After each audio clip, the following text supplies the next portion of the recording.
there was ever a shoe that I'd give the term ultra reliable, it would be these. These are the La Sportiva TX3s, and I've had them for about 3 years. And so far, they've been performing extremely well. Obviously, there are some things on the shoes that have worn down, but that is after 3 years of use. And I think I calculated it or had a rough estimate, but I think I've done like maybe 500 or 600 miles of walking in these. So yeah, these shoes have been through a lot. They've been through hikes, they've been through some trail runs, they've been through some carrying of loads for like crash pads for going out bouldering. They've been through a lot, and you know, for what I've put them through, they've been in a really good they're in a great condition still. So with that being said, let's just kind of dive right into some things and go over the TX3s. For starters, let's just kind of define what the TX3s are.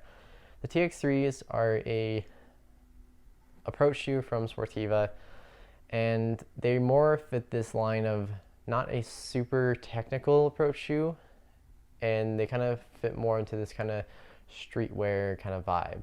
Not that it's anything like Nike or anything like that, but they more, you know, they can go from climb to bar. Like they'll fit within your regular daily life. And that's what I really like about these shoes, is that they don't feel too technical, or they don't feel like you're wearing out the shoe just walking around town. They feel like a perfect blend of technicality and practicality, you know, perfect for everyday wear. And so kind of those features that you get is a little bit wider of a toe box. This is definitely more one of the wider toe boxes that Sportiva has on their shoes. They normally go pretty narrow. The Boulders and then the TX Guides are pretty narrow shoes, whereas these ones are wider, kind of forefoot. So that's super nice to have. And the TX3s also are the same silhouette as the TX4s. The only difference between the TX4s and the TX3s is just the uppers. The TX3s go with this synthetic upper, whereas the TX4s go with a leather upper. And talking about the synthetic upper, you know, the synthetic upper has really been working really good. At first when I got these, I was pretty sure that the synthetic upper, this knit upper, would be kind of flimsy and it'd just rip within a year. I don't know if you can tell by just a scratch, but like it's a Hearty Upper, and you can kind of see it.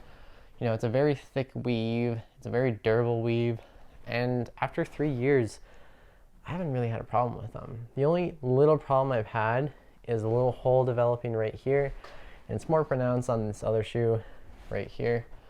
And that hole is only caused from a flexing of the foot. It's a little where the material right there. It's just a little problem with that, but that's the only place I've had a problem with the upper. And like I said, I've put them through a lot, and the uppers are in a very good condition still. So I really like it because you get the better breathability, but you don't have like this total like airflow, which I think that kind of threw me off guard, just because I thought, oh, because I'm getting a mesh upper, my foot's going to breathe just like extremely well. And it does and it doesn't. It definitely breathes better than a leather shoe, but this still has a pretty tight weave, and it doesn't allow the like maximum amount of airflow to escape. So you are definitely getting like a more durable weave with the shoe, so that's kind of nice. There's also some structures on the inside. I don't know if you can see, but there's kind of these structures right here. That has a lot to do with the lacing, but it also gives structure to the shoe. So when you go to torque your shoe, your shoe's upper is not just totally deforming. So that's also really nice to have in the upper. So yeah, over 3 years, the upper is in pretty good condition. And again, kind of dealing with the upper, one of the main problems that a lot of people run into with the TX3s, and I think subsequently the TX4s as well, is the laces. The laces is the biggest area I've seen that a lot of people complain about, and that's because these shoes aren't like a regular shoe. As you can kind of see up to here, there's no eyelets that the actual lace runs through. It just runs through cord, and the cord is through this like TPU-like rubberized material, but there are no eyelets here. So what people run into is that these little cords wear out, and then you're having to kind of like jerry rig your shoes lacing. You know, it doesn't work totally correctly because there's no eyelets there. I've just seen a lot of complaint from that. But what I can say is, again, after 3 years of use, there's no sign of wear on any of the laces. None of them are going to break anytime soon. So that's been super awesome to see. And I feel like that's more of a problem with the area that you're in.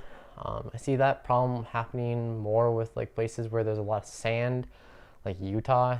And I mean, that's just inevitable. When you have sand in like your shoes and you don't get it out, there's just that constant abrasion.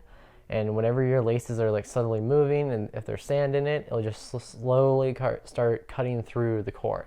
So I feel like that is more of a regionality problem, because I'm up here in the Northwest. We don't have a lot of sand or any sand at all, and they've been working just fine, and they could go on for a couple more years without breaking. So like I said, I feel like that's more of a regionality problem. So yeah, just take that with kind of like a grain of salt, I guess, you know, that problem. But other than that, yeah, the laces are in great condition. I do have some wear on like the heel counter on this shoe. This one's kind of deformed a little bit. And this one has a hole on the top too. It's just 3 years of use. I don't think any shoe will really survive the brutality of just constant use throughout the whole year or 3 years. So it's pretty normal to see. I do remember though, when I got these shoes at first, is that they're kind of weird, is because where your ankle would be right here, my ankle bone kind of rests right on here, and same thing with right on here. They don't have a really deep cut. So at first I thought that was going to be a problem. Like my ankle was kind of sitting on it and it wasn't super comfortable. But after, you know, a couple times taking out, it worked. It kind of broke into it and my ankles got used to it. So I've had no problem with that since. And yeah, so that means I come with the upper. Let's go to the bottom of the shoe. So the bottom of the shoe is equipped with Vibram Mega Grip for an outsole, and it has worked really good. Obviously you can see that there is some wear right here, but like I said, this is after 3 years and probably over 500 miles of walking, and the sole's still in pretty good condition. And you can kind of faintly see that there's a nub right here, so because of that, there is still life in the shoe, and I will continue to use these. But I really have liked the Vibram Mega Grip outsole. I found that it's had like the best of both worlds in terms of durability and grip. You know, this is something that I've done a little bit of, like, I wouldn't even say scrambling, but just like loose trail walking, or either on approaches to climbs, and I've had no times where my foot has slipped out underneath me. Same thing with going downhill. I have plenty of grip, and because these have like a slight little heel to them, I don't know if you guys can see that, that's super nice to have, because that heel gives you a little bit of a bite when you're going downhill, and that's super helpful. It's something that I think the TX2s kind of have a downfall with, is because they don't have a heel. You don't have any of that braking power, so having this little heel helps a lot in terms of just going downhill. And yeah, you know, this is kind of the same lug pattern as the boulders from Sportiva. It's worked. You know, the circles give you the maximum amount of surface area on surface contact, so that's been nice. But overall, the Vibram Mega Grip has worked really good. Get a nice big climber's edge, which is super nice to have. And yeah, you know, outsole's performing really great, and it kind of works in tandem with the shoe. And what works really well with the shoe is that it's a kind of a blend of both worlds. It's kind of takes some characteristics from some like hiking shoes, but it also takes characteristics from like climbing and street shoes, because you have more cushioning in the heel for, you know, if you're going heel to toe when you're walking, but you don't have a lot of cushioning in the forefoot, which at some times is kind of a detriment. You know, I wouldn't recommend trail running in these because I've done it a couple times, but they're approach shoes and they're not meant to be used as trail running shoes, so that makes a lot of sense. But what is really nice is that because there's not a lot of cushioning under your forefoot, you have more sensitivity to what's going on underneath. And that is something that I really like, just because it is nice to feel what's underfoot, but you still have some pretty good stiffness, especially towards the middle of the shoe. I mean, this thing doesn't really want to bend, whereas just in the forefoot area, it bends just enough to give you enough support while also giving you really good sensitivity. So yeah, this shoe really performs well. It has been my favorite shoe that I've had. I mean, like I said, I've been using it constantly for 3 years, through winter and summer and every season, spring and fall. Like, I've just been using these shoes a lot. They are my go-tos. And yeah, you know, the TX3s are a really solid shoe. They're really good at what they do of just blending those both worlds. They're very bright orange, so if you want to make a statement with your shoes, that's nice. You know, having that boldness is pretty nice to have for styling.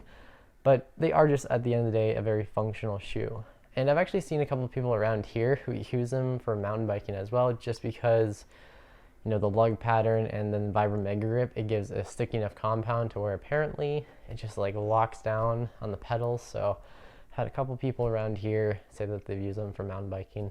Not that I would go about doing that, but they do have a lot of uses, and they're just not like a single use shoe that's too techy and performance orientated. These do really have a good blend of both worlds, of that they can perform at a high level, but they can also be a casual and laid back shoe just for hitting the town. So that's what the TX line really does really well.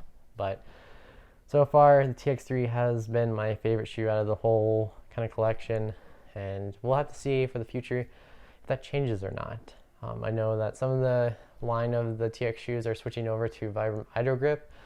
If you didn't know or didn't watch the video that I did on the TX2 Evos, I kind of have a little bit of a gripe about Vibram Hydro Grip in the newer models.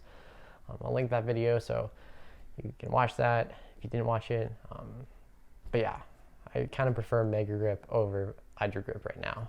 But yeah, so like I said before, this is kind of basically a 3-year review of La Sportiva TX3s. If you guys have any questions about the shoe, feel free to leave a comment. I'll try to get to it as soon as possible and try to answer your question. And yeah, so thank you guys for watching this video, and I'll see you guys on the next one.